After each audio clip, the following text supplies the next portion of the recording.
kalau kita ingin berwasiat untuk masjid misalkan ya, mewakafkan untuk saudara kita, bahkan mungkin untuk anak angkat kalau kita punya, karena anak angkat itu ya sedekat apapun kita dengannya, sesayang apapun kita dengannya, maka tidak bisa dia mendapatkan warisan dari kita ya. Anak angkat walaupun membersamai kita dari kecilnya misalkan ya, maka tidak bisa dia mendapatkan warisan dari kita. Nah, boleh tuh pakai wasiat ya, pakai jalur wasiat ya. Jadi mendapatkan harta atau menurunkan harta kepada orang yang kita cintai ya, itu tidak mesti memakai jalur waris ya, tetapi bisa memakai jalur wasiat ya. Nah, makanya orang-orang yang menjadi ahli waris kemudian mewarisnya itu mewasiatkan sesuatu kepada orang yang dia cintai misalkan ya. Apakah kepada saudara sepupunya misalkan ya, atau kepada aloknya, kalau itu keponakannya yang mengurus dia ya. Karena kalau pakai jalur warisan tidak bisa, maka boleh dia menggunakan jalur wasiat, dan tidak boleh dia halang-halangi ya oleh ahli waris. Kenapa? Karena dia masih berkuasa atas harta tersebut ya. Kalau dia masih mewariskan, kalau dia masih mewasiatkan, berarti dia masih punya kuasa akan harta tersebut, ya, akan harta tersebut, gitu. Nah, ikhwatu iman azani Allah wa iyyakum ajmain, ya, itu salah satu yang menjadi pengingat kita, ya, bahwa wasiat itu ya mengingatkan kita akan kematian. Artinya tidak ada jaminan sekali lagi bahwa esok lusa kita masih hidup ya. Bahwa esok lusa kita masih hidup. Makanya Ibnu Umar hampir setiap malam beliau menulis wasiat. Hampir setiap malam beliau menulis wasiat ya. Mengapa? Karena tadi ya, bahwa kematian akan senantiasa mengintai kita, dan wasiat akan menjadi amalan-amalan kita ya.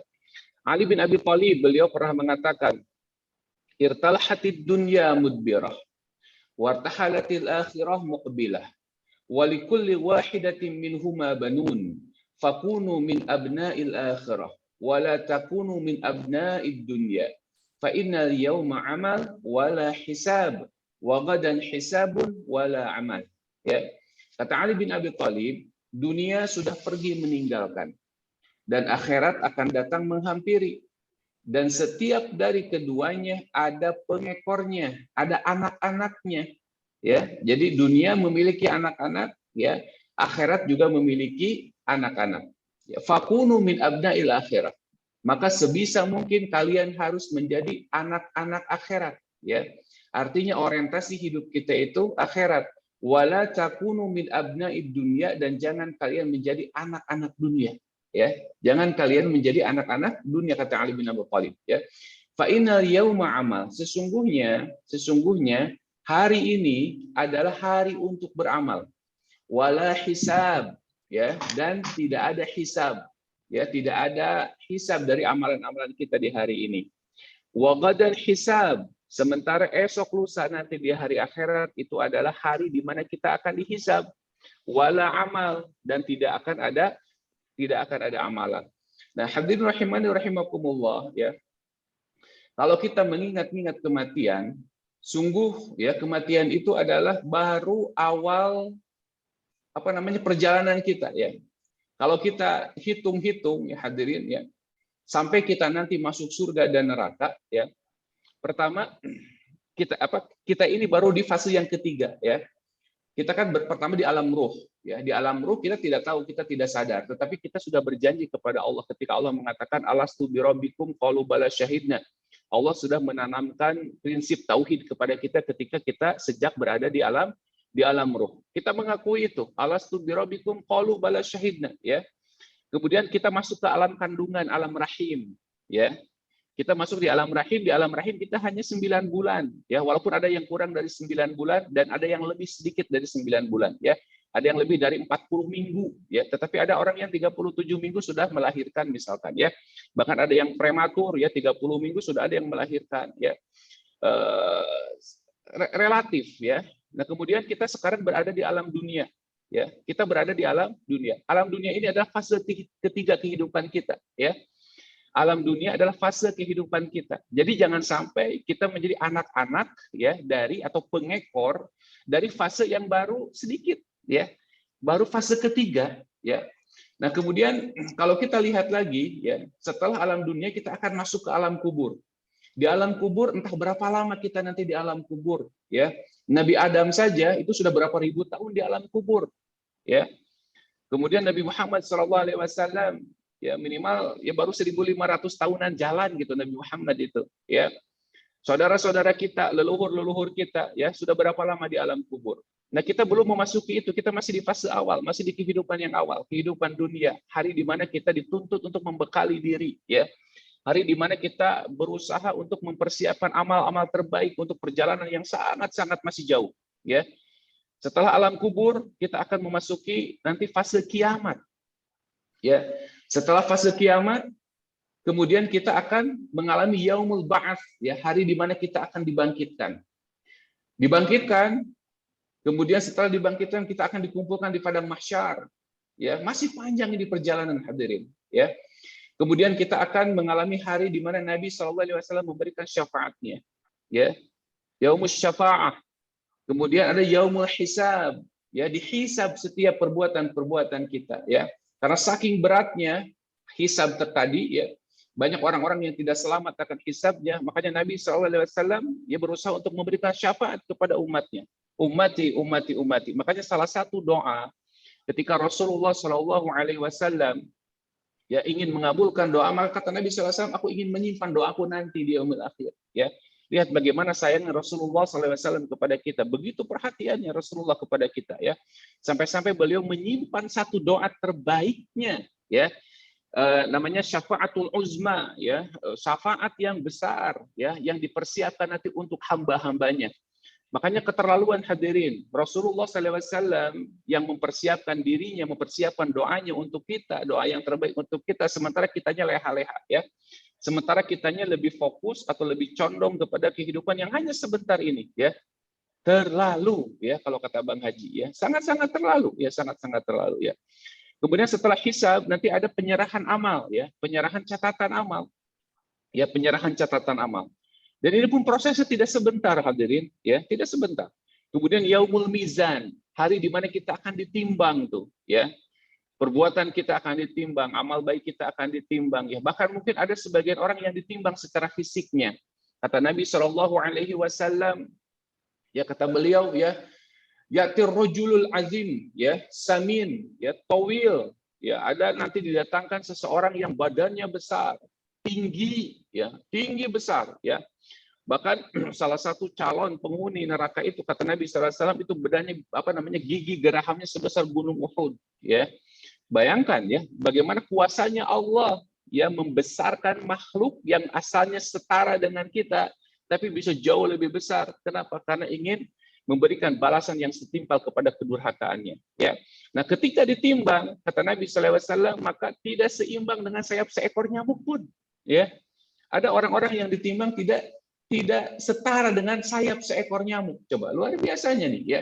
Bagaimana mizannya Allah itu yang ditimbang adalah amalan-amalannya, ya. Amal salihnya. Nah, kemudian setelah mizan nanti kita akan sampai di telaga, ya, di haud, ya, di telaga. Setelah di haud, nah, kita akan melewati sirat, ya. Banyak di sirat ini yang celaka, ya. Banyak di sirat ini yang tergopoh-gopoh. Banyak di sirat ini yang susah payah. Baru setelah itu surga dan neraka, ya. Ikhwati iman azani Allah wa iyyakum ajmain. Betapa masih panjangnya perjalanan kita, ya. Sementara bekal kita, ya, persiapan kita itu hanya di dunia saja, ya. Hanya di dunia saja. Nah, kemudian setiap diri kita juga berbeda-beda dari sisi usia, ya. Setiap kita juga berbeda-beda dari sisi waktu yang Allah berikan, kesempatan yang diberikan, ya. Ada yang sampai 60 tahun, ada yang sampai 40 tahun, bahkan ada yang sampai mungkin belum balik juga sudah meninggal, ya. Tentu itu tidak perlu dipermasalahkan, ya, karena belum balik, belum kena taklif, ya. Tetapi bagi kita ya yang masih diberikan kesempatan hidup oleh Allah Taala, maka jadikan ini adalah sebagai bekal, ya, sebagai satu-satunya bekal yang harus kita optimalkan, ya, jangan sampai tersia-siakan, ya. Makanya Rasulullah SAW, ya, kalau ada sesuatu, ya, yang ingin kita wasiatkan, yang ingin kita hadiahkan, maka segerakan, ya, segerakan. Dan ini menunjukkan bahwa orang tersebut meyakini apa namanya, wa ma tadri nafsun bi ayyi ardin tamut, ya, tidak ada seorang pun tahu di bumi mana dia akan meninggal. Itu hadirin hadis yang kedua, ya. Kemudian hadis yang ketiga dari Anas radhiyallahu an. Khatta an-nabiy sallallahu alaihi wasallam khututan faqala hadha al-insan wa hadha ajalah. Fabainama huwa kadzalika idh jaa al-hazzul aqrab. Rawahul Bukhari, ya. Hadis ini dari Anas bin Malik, kata beliau Rasulullah sallallahu alaihi wasallam bersabda. Kata Anas bin Malik, Rasulullah sallallahu alaihi wasallam pernah membuat garis, ya, menggarisi beberapa garisan. Kemudian Rasulullah bersabda, ini manusia dan ini ajalnya. Dan ketika ia sedang sibuk, tiba-tiba datang ajalnya yang terdekat. Nah, kalau boleh saya gambarkan, ya.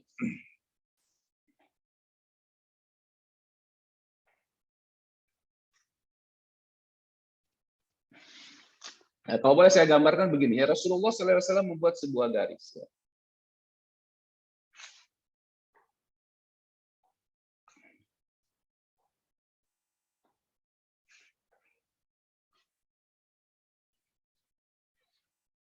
Terus ternyata, maaf nih, habis baterai. Aduh, punten, habis baterai ininya, baterai pensilnya.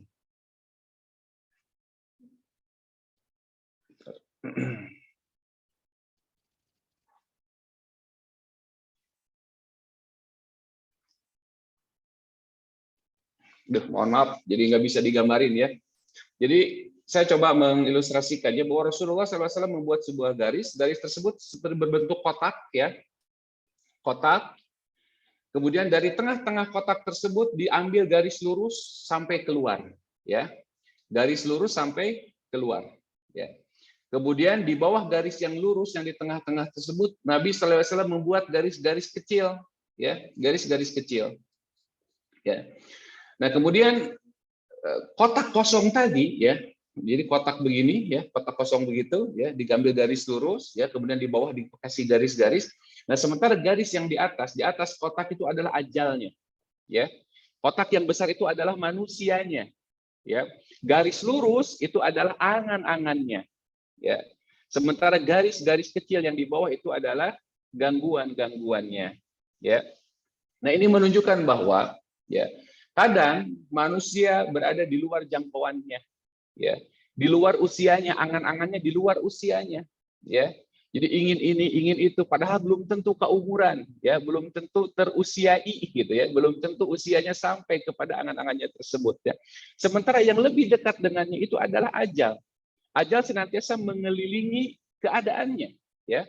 Ajal atau waktunya itu senantiasa mengelilingi keadaannya. Dimanapun dia berada, ainama takunu yudrikumul maut walau kuntum fi burujim musyayadah, kata Allah Subhanahu wa taala, ya. Dimanapun kamu berada, ya, maka kematian akan mendatangi engkau sekalipun engkau berada di benteng yang sangat apa? Yang sangat kokoh, ya, yang sangat kokoh. Nah, ini menunjukkan bahwa hadirin rahimani rahimakumullah ajmain, ya, sebesar apapun cita-cita kita, ya, sebesar apapun harapan kita, maka jangan pernah lupakan, ya, bahwa ajal senantiasa mengintai kita, ya. Dan pasti ada gangguan, ya. Nah, gangguan-gangguan yang digambarkan oleh Nabi Shallallahu Alaihi Wasallam itu adalah gangguan-gangguan untuk menuju apa tujuan kita yang sebenarnya, ya. Tujuan kita yang sebenarnya. Tujuan kita yang sebenarnya apa? Akhirat, ya. Kata Ali bin Abi Thalib sebenarnya tadi yang disampaikan, ya, fatakunu min abna'il akhirah, ya. Jadilah kalian itu hamba-hamba akhirat, anak-anak akhirat. Ya, jangan sampai kita terganggu oleh gangguan-gangguan yang gangguan tersebut hanya sekedar ingin mengecoh kita, ya, dari tujuan yang sebenarnya. Ya, kata Nabi Shallallahu Alaihi Wasallam, kun fid dunya ka'annaka 'abir sabil, ya. Jadilah kalian hidup di dunia ini seperti orang yang menyeberang jalan, ya. Hanya sebentar, hanya nunggu antrian, ya. Gitu. Kita tidak selamanya hidup di dunia ini, ya. Itu kemudian hadirin rahimani rahimakumullah. Hadis berikutnya dari Abu Hurairah radhiyallahu anhu. Rasulullah SAW bersabda, "Badiru bil a'mali sab'an." Badiru bil a'mali sab'an. Segeralah beramal sebelum datangnya 7 perkara kepada kalian. Ya, segeralah beramal sebelum datangnya 7 perkara kepada kalian. Pertama, hal tantaziruna illa faqran munsiyan. Ya. Apa yang kalian tunggu selain kefakiran yang menjadikan kamu lupa diri? Ya. Banyak orang-orang yang diuji kefakiran, kemudian kefakiran itu merusaknya. Ya. Dalam sebuah hadis Nabi SAW, beliau mengatakan, ya, Allah Ta'ala berfirman dalam sebuah hadis qudsi, ya, walaupun hadis ini statusnya diperselisihkan oleh ahli hadis, ya, tetapi kita bisa mengambil faidah dari hadis tersebut, ya. Kata Allah Ta'ala, ya, sungguh ada di antara hamba-hambaku, sungguh ada di antara anak-anak Adam, kalau aku berikan kefakiran, maka kefakiran itu akan merusaknya. Ya. Kalau aku berikan kefakiran kepada salah satu di antara anak Adam, maka kefakiran itu akan merusaknya. Makanya, saking tahunya Allah ya akan hamba-hambanya, maka orang tersebut tidak diuji dengan kefakiran. Ya. Dan ada juga di antara hamba-hambaku itu kalau diberikan kekayaan, maka kekayaan itu yang justru akan merusaknya. Ya. Makanya tidak diberikan tuh kekayaan kepada hamba tersebut. Ya.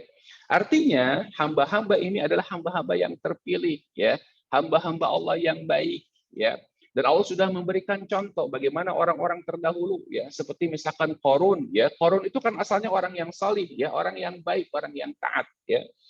Kemudian karena nafsunya, ya, karena egonya, karena salah satu di antara godaan terbesar bagi seorang anak Adam, ya, adalah godaan syahwat, ya. Jadi godaan yang terbesar kata Ibnu Taimiyah yang menimpa kita anak Adam itu pertama adalah godaan syubhat, ya, yang kedua godaan syahwat. Godaan syubhat adalah godaan yang lahir dari atau muncul dalam urusan-urusan beragama, itu syubhat tuh, ya, campur baur antara hak dan batil. Kemudian kalau godaan syahwat itu dalam urusan-urusan dunia, ya, ada orang yang diuji dengan tadi kefakiran, kemudian dia tidak kuat, ya, akhirnya justru dia meminta kekayaan yang lebih, ya, contohnya Qarun, kemudian Qarun menjadi orang yang durhaka dan diabadikan di dalam Al-Qur'an, ya, diabadikan dalam Al-Qur'an.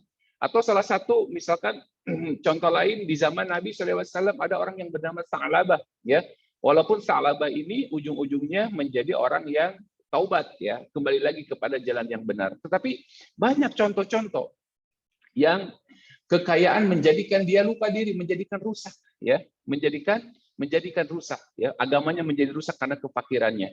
Dan ada juga ada orang-orang yang diberikan kekayaan dan justru malah kekayaannya menjadikan dia rusak. Makanya tugas kita itu hanya beramal salih, ya. Nah, kalau kita beramal salih, ya, mengikuti apa yang diperintahkan oleh Allah, ya, dicontohkan oleh Rasulullah SAW, ya, amal salih itu kan itu syaratnya 2, ya, mengikuti perintah Allah, ya, dijalankan dengan cara Rasulullah SAW. Maka jaminannya apa? Jaminannya dalam Quran surat An-Nahl Allah Taala mengatakan, man amila salihan min dzakarin aw untha wa huwa mu'min falanuhyiyannahu hayatan thayyibah. Ya, barang siapa yang beramal salih, baik laki-laki ataupun perempuan, ya, laki-laki perempuan dia beramal salih, ya. Ingat tadi syarat amal salih itu, ya, mengikuti perintah Allah, mencontohi sunnah Rasulullah SAW bagaimana tata caranya, gitu kan. Maka Allah akan berikan jaminan kehidupan yang baik, ya. Salah satu di antara kriteria kehidupan yang baik kata Imam At-Tabari adalah al-qanaah, ya. Al-qanaah, merasa cukup, ya. Ar-ridha bil qada, ya, ridha dengan ketetapan Allah, ini hayatan thayyibah, ya. Jadi orang yang ridha dengan ketetapan Allah, orang yang merasa cukup dengan pemberian Allah, ya. Sebagaimana kata Nabi SAW, irda, ya, bima qassamallahu lak takun adnan nas, kata Nabi SAW, ya. Ridhalah dengan pembagian Allah. Ridhalah dengan pembagian Allah, maka kalian akan menjadi orang yang paling kaya di dunia, gitu, ya. Jadi orang yang paling kaya itu adalah orang-orang yang qanaah, ya. Orang-orang yang qanaah, orang-orang yang paling kaya di dunia itu. Nah, makanya kalau kita masih diberikan kelapangan rizki, ya, kalau kita masih diberikan keluasan rizki, ya, maka kata Nabi SAW, badiru bil a'mal, segeralah beramal, ya. Apa yang kalian tunggu? Ila faqran munsian, kecuali apa? Kefakiran yang akan melupakan kalian, menjadikan rusak agama kalian karena sibuk, ya. Boro-boro mikiran ibadah, mikirin perut aja susah, banyak orang-orang yang begitu, ya. Tidak sedikit kita bisa perhatikan, ya, bagaimana di jalanan orang-orang seharian di jalan, ya, mencari nafkah, ya, sampai lupa urusan agama mereka, ya. Ini tentu kewajiban kita juga, ya, untuk memberikan sumbangsi kepada mereka, ya.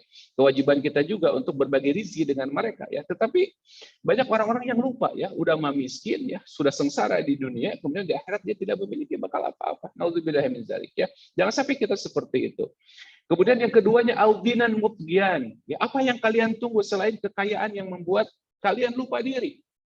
Ya, kekayaan yang menjadikan kalian melampaui batas, ya, boro-boro, ya, kalau sudah kaya kadang ada orang yang diuji tadi teh, ya, dikasih kekayaan malah jadi rusak agamanya, ya, sebagaimana Qarun ketika ditagih zakat dia nggak mau mengeluarkan zakat, ya, di zaman Nabi Musa. Begitu pula Sa'labah, ya, ketika dikasih zakat oleh Abu Bakar As-Siddiq dia tidak mau, ya, tapi walaupun ujung-ujungnya Sa'labah ini kisah yang benar adalah beliau kembali taubat, ya, kembali ke jalan yang benar. Tetapi bagaimana tuh, ya, jadi kalau kita bersedekah jangan nunggu kaya dulu, ya. Kenapa? Karena kalau nunggu kaya belum tentu apa yang kita kumpul-kumpulkan menjadi milik kita. Betul tidak? Ya tadi itu, ya, wasiat tadi itu, ya. Belum tentu apa yang kita kumpulkan menjadi milik kita, ya. Ya, artinya sebatas apa? Kewajaran saja, ya. Sebatas kewajaran saja, ya.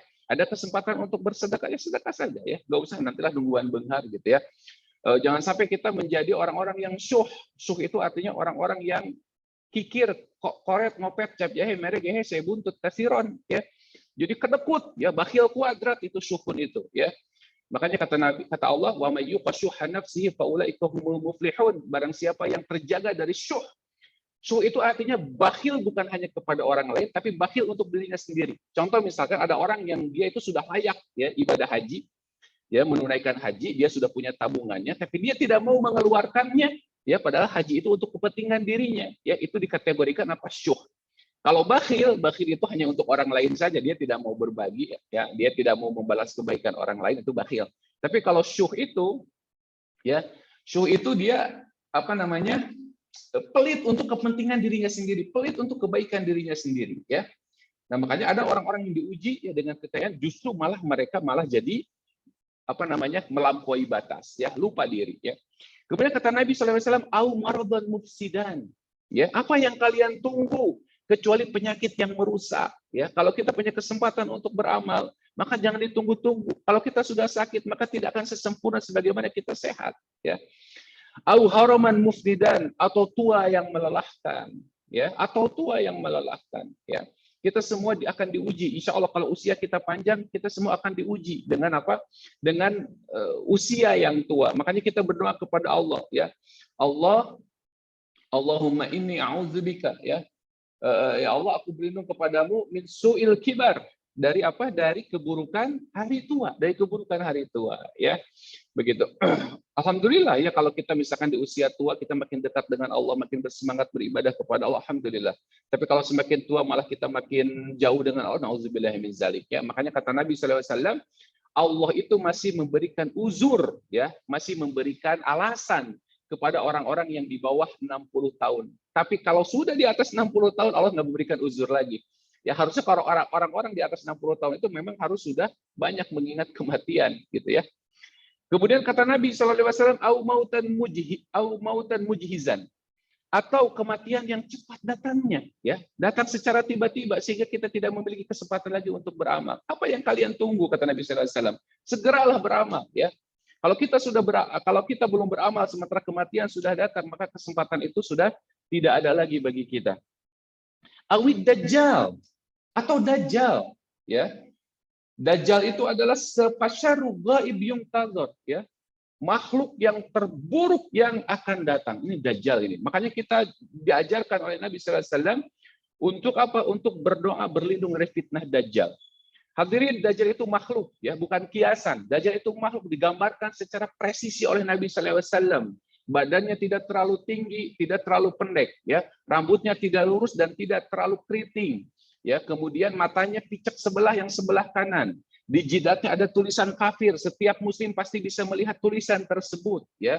Dia memiliki kemampuan, ya, sebagaimana kemampuan Nabi Isa. Makanya Dajjal disebut Al-Masih, sebagaimana sebutan Al-Masih Isa bin Maryam, ya. Kenapa? Karena Dajjal memiliki kekuatan sebagaimana dimiliki oleh Nabi Isa. Biiznillah, atas izin Allah, ya. Dajjal bisa menyembuhkan orang yang sakit dengan satu usapan. Dajjal bisa menghidupkan orang mati dengan satu usapan. Makanya Al-Masih. Nah, Al-Masih juga bisa bermakna menyapu jalan. Kenapa? Karena Dajjal itu akan berkeliling dunia selama 40 hari di dunia. Tetapi satu harinya pertama itu seperti 1 tahun.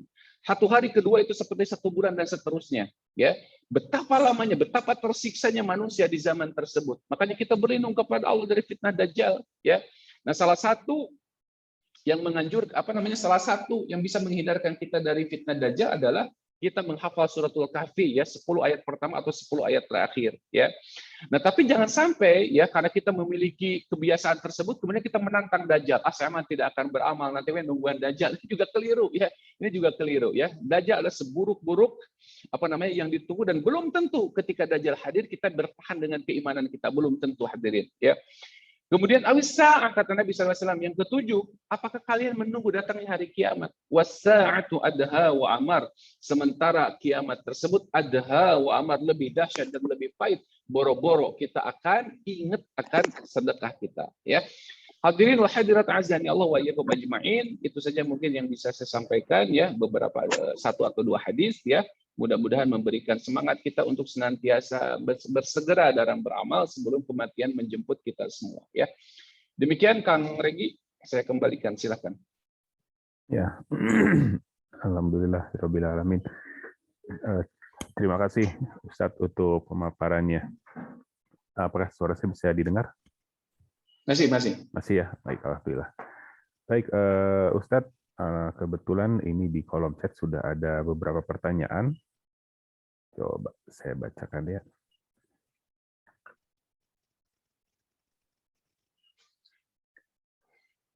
Pertama dari Pak Iksan. Oh, maaf. Itu yang terakhir. Baik, pertanyaan pertama dari Ibu Ratna, ya. Izin bertanya Ustadz, apakah surat wasiat harus diketahui pasangan kita dan apakah harus ditandatangani saksi? Nah, kemudian yang langsung aja, ya, 3 pertanyaan yang sudah muncul. Pertanyaan kedua dari Ibu Yuniarti, kalau saya simpulkan, kalau kita tidak melaksanakan wasiat ini, apakah berdosa? Ya. Kemudian pertanyaan ketiga dari Pak Iksan, pertanyaannya adalah apa sajakah yang boleh kita wariskan dan kepada siapa saja wasiat-wasiat itu ditujukan? Apakah hutang boleh kita wasiatkan dan kepada siapa diwasiatkan? Demikian Ustaz, 3 pertanyaan. Silakan. Ya, sebetulnya ini bagiannya Ustadz yang Ustadz waris, ya. Itu tapi sedikit saja, ya, saya ini kasih ini. Yang pertama, masalah tanda tangan itu, ya, disaksikan itu adalah masalah legal formalnya saja, ya. Legal formalnya saja, nantinya biar tidak ada masalah di kemudian hari, ya. Tapi karena kita berada di daerah di negeri, ya, negeri hukum, ya, dan hukum positif berlaku, maka sebaiknya itu ditempuh, ya, jalur tersebut, ya. Gitu.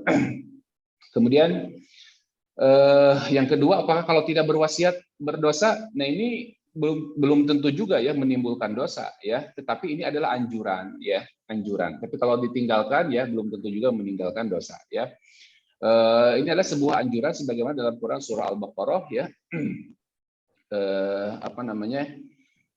Kutiba alaikumul wasiyata idza hadara ahadakumul maut, ya, intaraka khairanil wasiyatu lil walidaini wal aqrabin, ya. Itu ada dalilnya di dalam Quran surah Al-Baqarah, ya. Apabila kalian hendak akan tiba, ya, waktu kematian kalian, ya, maka berwasiatlah, ya. Jadi ada anjuran nih, berwasiat itu ada anjuran. Termasuk ketika kita mau pergi jauh, ya, mau haji, mau umroh, ya, maka dianjurkan, ya. Ini adalah satu anjuran, ya, yang belum tentu itu kalau tidak dikerjakan belum tentu dosa juga, ya, insya Allah, gitu, ya. Kemudian yang ketiganya, apa saja yang harus diwasiatkan, ya. Ya, maaf, bebas, Ustaz. ya. Saya potong sebentar. Mungkin maksudnya ini kalau misalnya nih, saya meninggalkan wasiat kepada anak nih, kemudian saya wafat, tapi anak saya tidak melaksanakan wasiat tersebut gitu. Yang dititipkan wasiatnya tidak melaksanakannya gitu. Iya. Nah, kalau itu hukumnya dosa ya. Orang yang dititipi amanah ya untuk mewasiatkan sesuatu ya, maka kalau dia tidak melakukan, maka dia berdosa ya. Aduh sayang nih, kan ini sepertiga nih dari harta warisan misalnya. Itu dosa tuh ya. Dia akan dimintai pertanggungjawaban ya. Gitu dia berdosa ya. Kalau begitu dia berdosa ya. Jelas itu dosanya, kalau gitu dia jelas dosa. Baik. Kemudian yang ketiga, apa yang diwasiatkan? Yang diwasiatkan apa saja ya, sebagian dari warisan kita ya. Termasuk hutang juga ya, itu diwariskan ya. Hutang juga diwariskan. Jadi yang namanya warisan itu bukan hanya hartanya tapi juga hutang diwariskan. Bagiannya juga sama ya, bagiannya juga sama ya. Orang yang meninggalkan hutang 1M misalkan ya, maka laki-laki mendapatkan 2 bagian untuk membayarnya. Perempuan mendapatkan 1 bagian untuk membayarnya. Jadi bukan cuma hartanya. Nah, wasiat itu dilakukan sebelum membagi warisan ya. Jadi wasiat dulu. Kenapa? Karena wasiat itu seperti hutang ya. Dan tidak boleh lebih dari 1/3 dari harta warisannya. Maksimal 1/3 yang diwasiatkan gitu ya. Jadi apa saja terserah ya. Yang jelas wasiat tidak berlaku untuk ahli waris ya. Tidak boleh seorang ayah mewasiatkan untuk anaknya, untuk kamu ini nggak boleh ya. Kalau hibah boleh ya, tapi kalau wasiat nggak boleh ya. Allah taala alam. Baik, terima kasih atas penjelasannya Ustaz. Semoga dapat diterima dengan baik penjelasannya. Sekarang saya cek waktu pukul 5.50. Ya, kita masih ada waktu 5 menit lagi mungkin. Kalau barangkali masih ada yang hendak ditanyakan, silakan saja langsung dibuka mikrofonnya. Kami masih bisa berikan waktu 5 menit atau diskusi. Bila mana di sini ada Bunda Pet, ada Ustadz Dadan, ada Pak Rustam. Kalau ada yang mau ditambahkan atau disampaikan, silakan. Ya, Ibu Nurul Kusumawati ya, angkat tangan. Silakan Bu. Saya mau tanya. Assalamualaikum. Waalaikumsalam. Silakan Bu. Ini seorang ibu yang meninggal, dia tidak bisa menulis. Jadi dia berpesan aja sama anak yang merawat dia. Tolong nanti hartanya ada 2 rumah. Yang satu kamu gunakan untuk keluarga. Jadi dia tidak pesan untuk dibagi, tidak. Untuk keluarga yang tidak mampu. Jadi jangan sampai anak cucunya ada yang teraniaya nanti hidupnya gitu. Yang satu lagi, karena di antara mereka berkeluarga tua yang susah, yang belum punya rumah, ada 2 anak, biarlah di sana dia buat rumah separuh-separuh gitu katanya. Jadi itu bagaimana yang diamanahi ini dalam waktu rapat disampaikan. Gini Bu ya, kita sarankan kepada beliau untuk menempuh jalur hibah saja Bu ya, jangan pakai jalur wasiat. Jadi Ibu kalau memang mau membagi harta tersebut untuk tadi orang-orang yang tidak mampu, maka jadikan itu sebagai tanah wakaf ya. Jalur hibahnya hibah wakaf gitu. Boleh begitu ya. Jadi itu memang untuk dipergunakan untuk orang-orang yang tidak mampu. Jadi itu nanti jadi harta abadi dia ya, harta abadi beliau ya, sebagai jariah beliau untuk menolong orang-orang yang tidak mampu. Boleh seperti itu, tapi tadi ya jangan pakai jalur wasiat ya. Jangan pakai jalur wasiat. Jalur hibah boleh, jalur wakaf boleh. Nah, pokoknya ini mama wakafkan ya. Terserah siapa yang mau mengelola misalkan ya. Siapa yang mengelola silakan siapa saja, tapi yang jelas ini untuk digunakan untuk saudara-saudara yang tidak mampu. Boleh aja. Itu sebagai wakaf bisa Bu ya. Yang jelas jangan pakai jalur wasiat. Jadi kalau wakaf atau hibah berarti harus saat ini ya dikerjakannya gitu ya.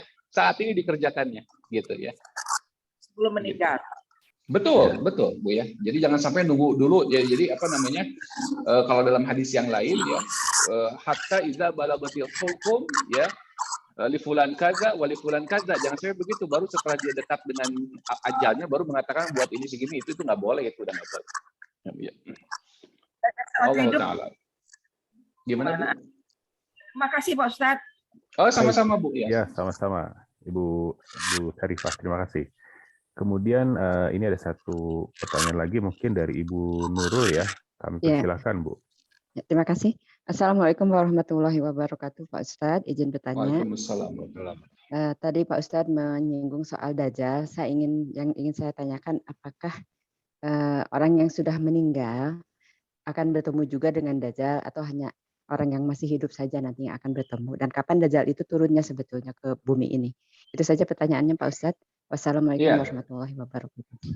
Waalaikumsalam warahmatullahi wabarakatuh. Ya, pertama orang yang meninggal tidak akan bertemu dengan Dajjal. Ya, orang yang meninggal tidak akan bertemu dengan Dajjal. Jadi Dajjal itu fitnah bagi orang-orang yang masih hidup. Ya, orang yang masih hidup itu yang akan bertemu dengan Dajjal. Makanya kata Nabi SAW, apabila engkau mendengar berita Dajjal, ya maka menghindarlah, menjauhlah sejauh yang kau bisa. Ya, sejauh yang kau bisa. Kenapa? Karena Dajjal itu adalah fitnah akbar, ya, fitnah yang paling besar nanti ya di akhir zaman, gitu ya. Nah, adapun waktunya kapan, Allah Taala alam. Yang jelas nanti Dajjal itu turun. Nah, setelahnya turun nanti turun Nabi Isa alaihissalam, ya, ditugaskan untuk membunuh Dajjal, ya.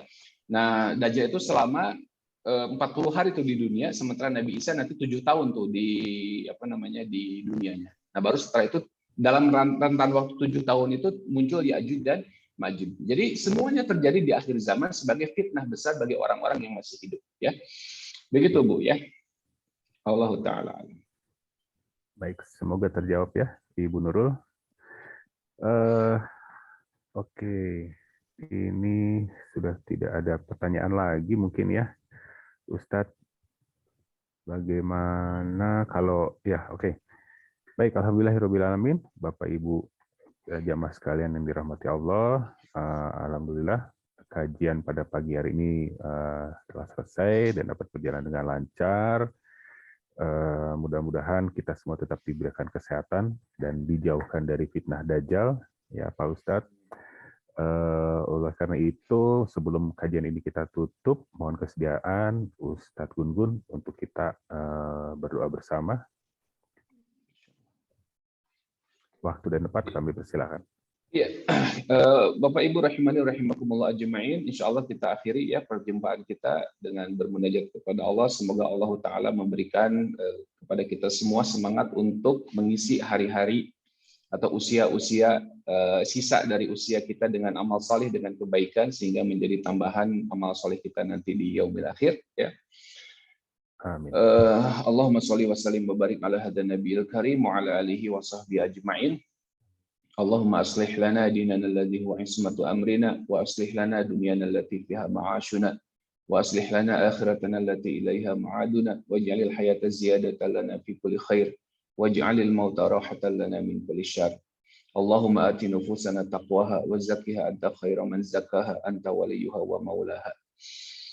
Rabbana atina fid dunya hasanah wa fil akhirati hasanah wa qina adzabannar. Allahumma taqabbal minna innaka antas samiul alim wa tub alaina innaka antat tawwabur rahim. Wa sallallahu ala Muhammadin wa ala alihi wa sahbihi ajma'in.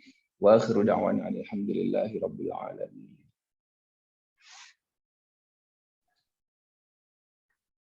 Alhamdulillah. Terima kasih, Ustaz. Terima kasih Ustadz ya kepada Bapak Ibu dan sekalian.